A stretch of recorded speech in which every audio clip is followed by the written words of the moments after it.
story of this cello has many layers. They're all carbon, and now the layers have hardened into the shape of a concert instrument.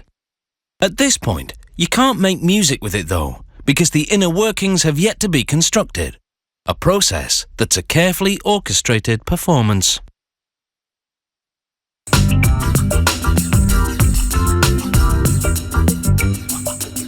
The cello frames need a bit of bodywork.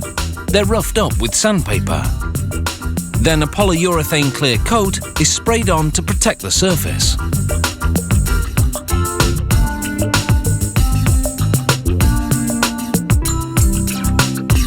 Then it's over to the string specialist, called a luthier. He sets a roughly cut wooden bridge on top of the cello and measures the position. The placement of this bridge needs to be exact because its job is to elevate the strings and transfer their vibrations to the instrument. Using a grease pencil, the luthier maps out the position of the bridge between the F-holes and then sets it aside.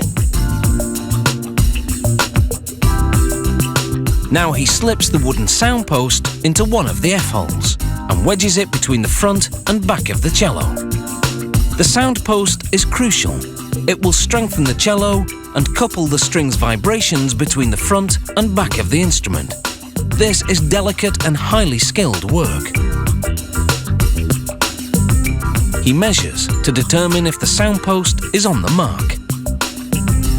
If it's off by even a millimeter, he adjusts it a bit more.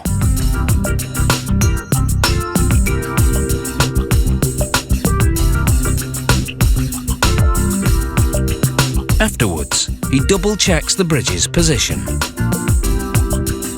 Then, with a red grease pencil, he colours over the spots where the feet of the bridge are to sit.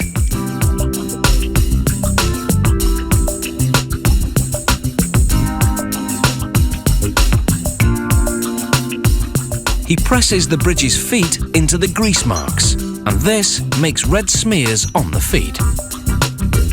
The smears tell him where to shave the wood, so that it will fit perfectly onto the cello. The bridge doesn't get glued down. It's held in place only by the tension of the strings.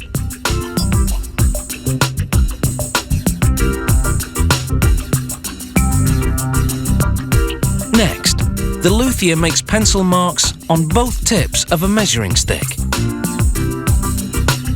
He leans the stick against the bridge at the same angle as the strings that will run over it. He then transfers the pencil marks from the stick to the top of the bridge. He rounds off the marks by penciling around a template. And then he carves the bridge down to size. He planes it down to make it thinner. With a file, he cuts grooves to cradle the strings.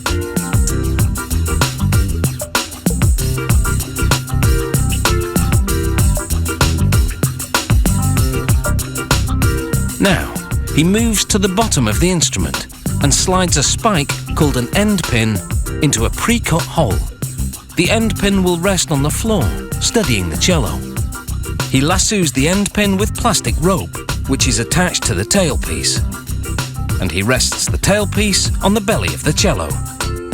He pulls the steel strings from the pegs and hooks them onto the tailpiece.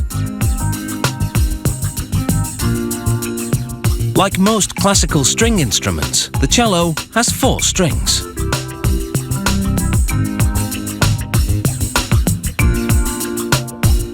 Now, the strings are slid into the grooves on the bridge.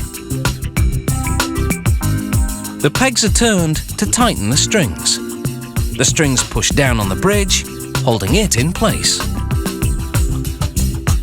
Then the cello is tuned, and it's now ready for a full-scale performance.